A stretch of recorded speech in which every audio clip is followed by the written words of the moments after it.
Hi. Well, today we're going to do another round of Can You Identify These Guns? And when I first started doing these videos, I thought that was just going to be a one-off thing that I was going to do, but people seem to really like them, so I've kept doing them. I think we're up to number 34 now, I think. But anyway, today I've got two double-action revolvers out here and two single-action automatic pistols. And we'll see how many of them you can identify without being able to see the actual markings on them.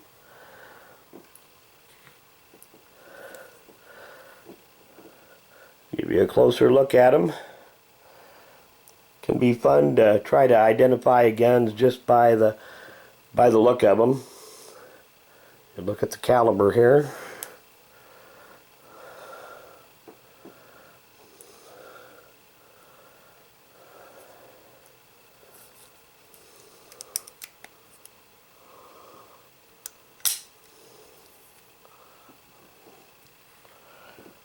Get you a good close look at this one. I'm going to have to cover up a whole bunch of markings on here. Don't want to make it too obvious what it is.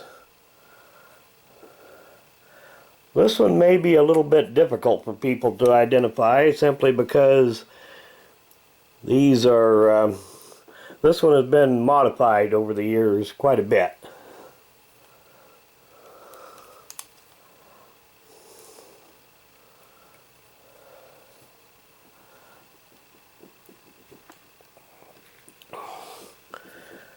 Well, this one here isn't terribly uncommon, but it is kind of old, and they don't see a whole lot of these nowadays.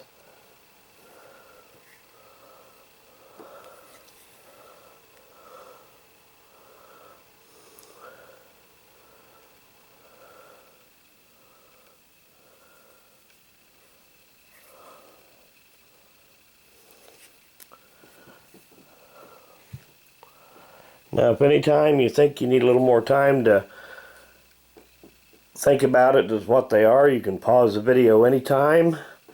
I'm not going to make the video too long.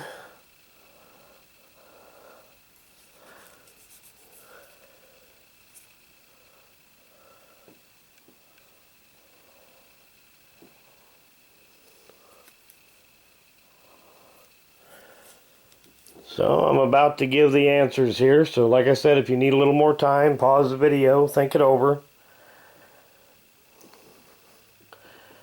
Now, this one here is the one we started with. Now, at first glance you might think this was a Smith & Wesson Model 10. However, it's not. It's a Smith & Wesson Model 64-4. And you don't often, there's lots of Model 64s running around. Essentially, it's just a stainless steel military and police. But you don't often see them with a 2-inch barrel. Almost all of them you'll ever find are 4-inch barreled ones. They did make a few of them with a 2-inch barrel and a 3-inch barrel. Now this one here, a Colt Gold Cup, Series 70. However, it has been worked over the years. The frame has been nickel plated. It's had extended controls put on it. High beaver tail safety, skeletized hammer, a few other little odds and ends.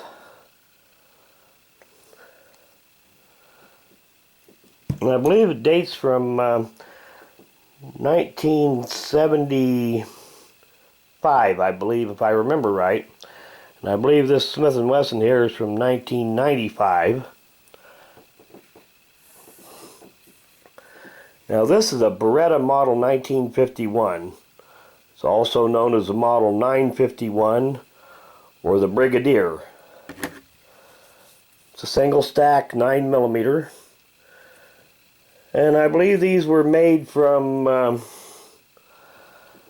1951 up into the 60s sometime.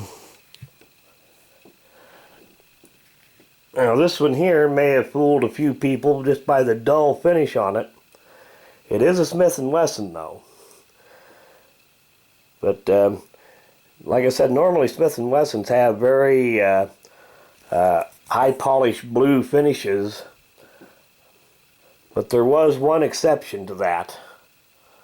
This is the Highway Patrolman, the Model 28, specifically a Model 28-2, which had a fairly dull finish.